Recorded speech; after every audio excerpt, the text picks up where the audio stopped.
Nelson. Very good. Yes. Rachel Nelson is a philosophy of religion PhD student with the University of Birmingham, UK. Her research seeks to define underdefined religious experiences through existentialism and psychotherapy. Her other interests include the purpose of subjectivity, the art of authenticity and its effects on well-being, near-death experiences, the phenomenon of mediumship and channeling, and overall every human experience because it is magic in motion. Otherwise, she enjoys the fantastic activity of Brazilian Jiu-Jitsu as a brown belt that trains under Robson Mora on West Hillsborough Avenue. All right, Rachel, let's take it away. All right. Here I am. I too will stand because I might need the lighting because I have notes and I have notes because You need the candle too. no, I'll be all right. I might not have prepared very well. So, okay.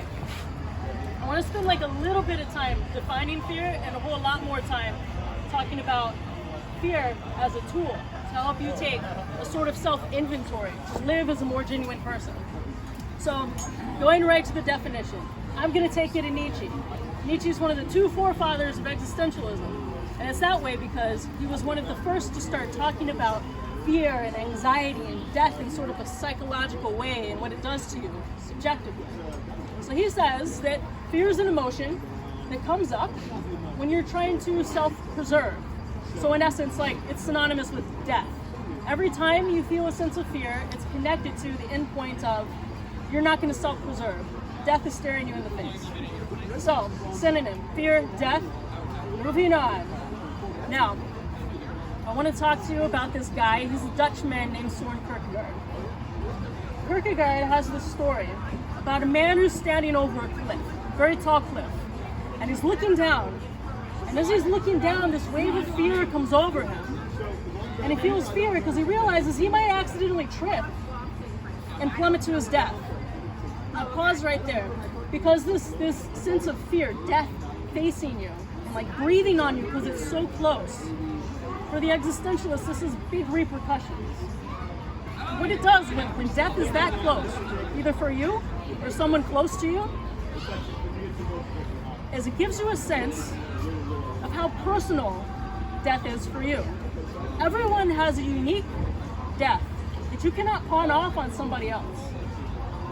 Like, you have to die that unique death.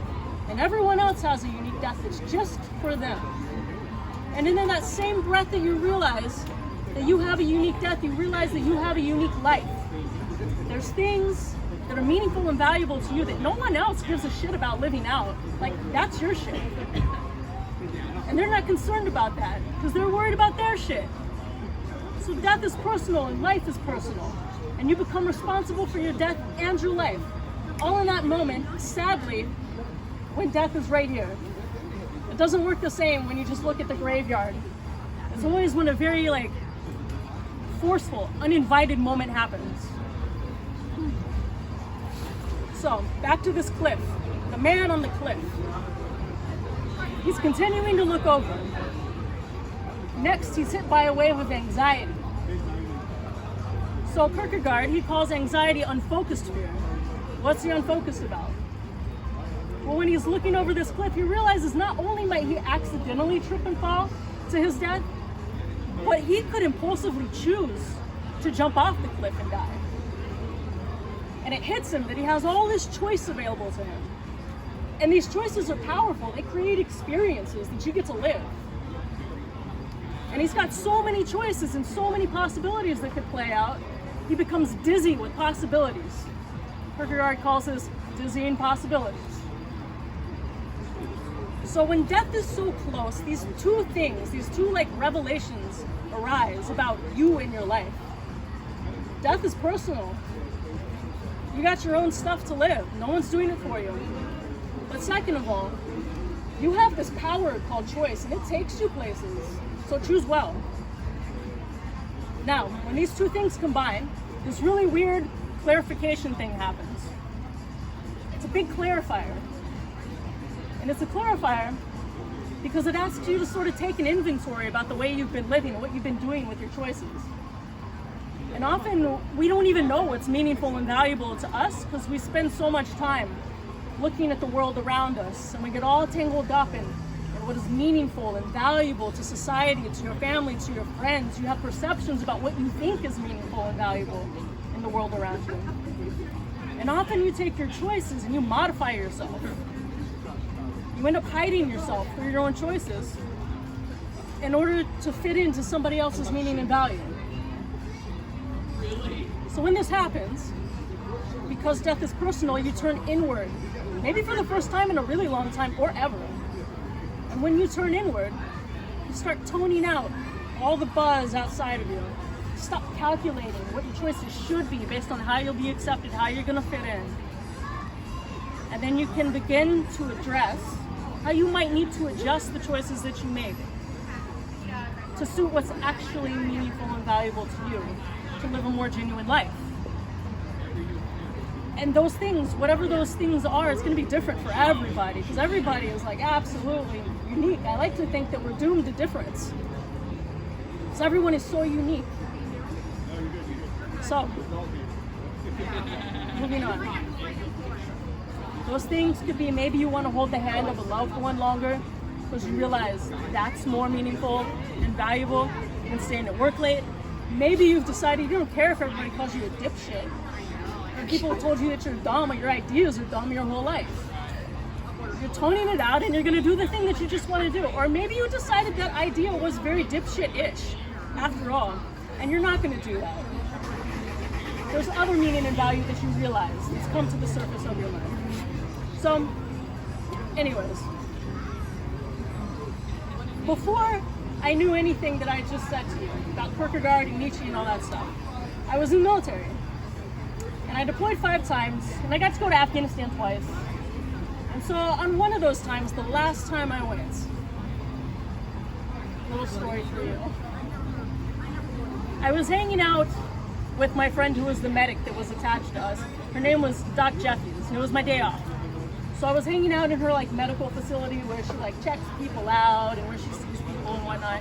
And she always has her radio on, because you never know when someone might get in a firefight and she needs to go be ready to receive them. So we're hanging out, we just got back from chow, we're just talking, watching weird shit on the computer, and then the radio kicks off. And there's in fact a firefight, and it's not a little one, it's getting like bigger and bigger and more complicated.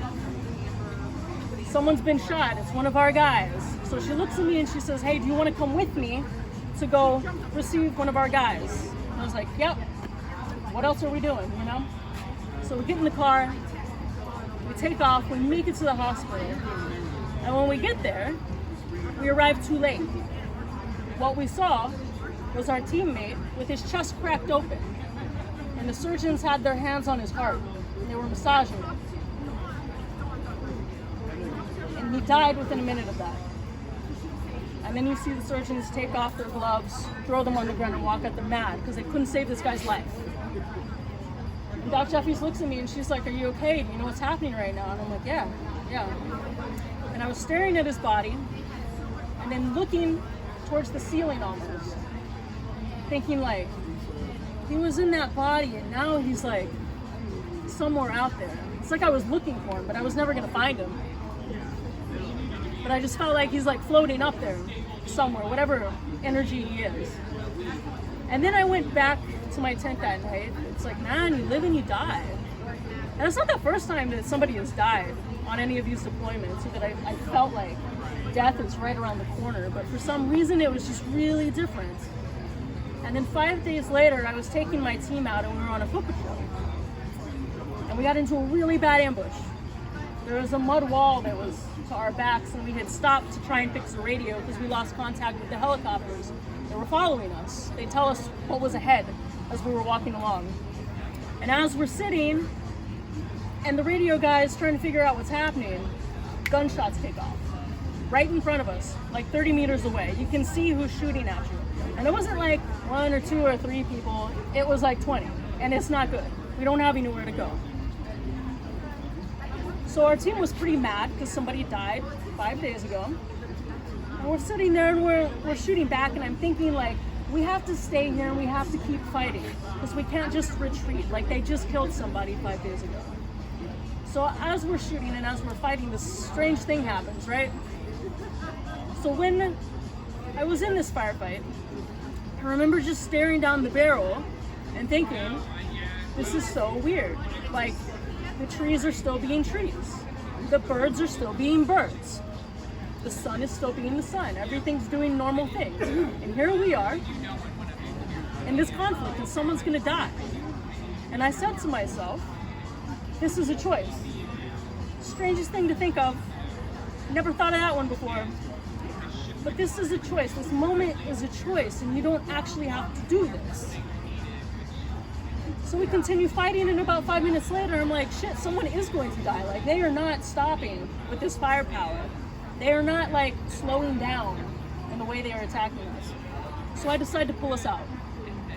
And the only way to get out was, like, there was this little tiny hole in between the walls, so we had to take little groups of our people, shoot them through a big field. We're running all the way up the side of a mountain, and luckily somebody had a mud house at the top of it and he let us in for a while. So long story short, after that, the next day I was in the smoke pit. So everybody, they smoke and you use your tobacco and everything, you're hanging out, you just shoot the shit. And I had my headphones in and I was just thinking like, oh man, everything is a choice, and like, you live and you die. Like, you're in the body, you're out of the body. Just like that. And then a question came to me. I asked myself, is this the best you can do? Is this the best you can do? And this isn't to say it's right or wrong to be in the military. This is not about that. This is about how death, when it's in your face, it brings to the surface the fact that you've got the power of choice, and it's going to lean you to one way or the other. And life, it comes and it goes. So you have to use your choices wisely. And my answer to myself was like, no, it's not. I didn't know what I would do if I got out. I had orders to go be an MTI, one of those people with the crazy hats that screams at the new recruits and like teaches them how to fold their underwear and their socks. I was going there after that deployment. And I didn't know what I would do. But I just knew this just wasn't it. And I had been thinking about getting out before that, but I told myself that's silly. It's silly. Like, I'm past the 10-year mark. I got good rank. I've got a paycheck. This is like what adults do. Usually after you hit past the 10-year mark, they call it shit or get off the pot. It's like the good in between where you just need to keep going because retirement and everything is there. So I said, fuck it. I really love Brazilian Jiu-Jitsu. I'm just going to go do that. It's like the little drummer boy. All he has is his drum. It's like it's the only gift that he can give, right? It's like, I just know that like I'm okay at jiu-jitsu. I'm just gonna go and do that. So I got out. I had no idea what was gonna happen. I showed up at the gym and then I started training. And then all kinds of weird shit started happening after that. I wound up at a seminary, and then that shot me off to go get a PhD. So one thing opens up another thing, opens up another thing. But it only comes, I feel like, when you listen to that unique thing, however dumb it might seem to you, and you just kind of go for it. But anyways, fear, to me, is a great clarifier. It's a great clarifier because it allows you to go inward and hear yourself in ways you haven't before. Shut off all the comments from the outside world to where you can stop calculating what everyone else thinks. You can go and live your uniqueness. Because that's the shit that matters. It's your life, you live and you die. Use your choices wisely. And that is all.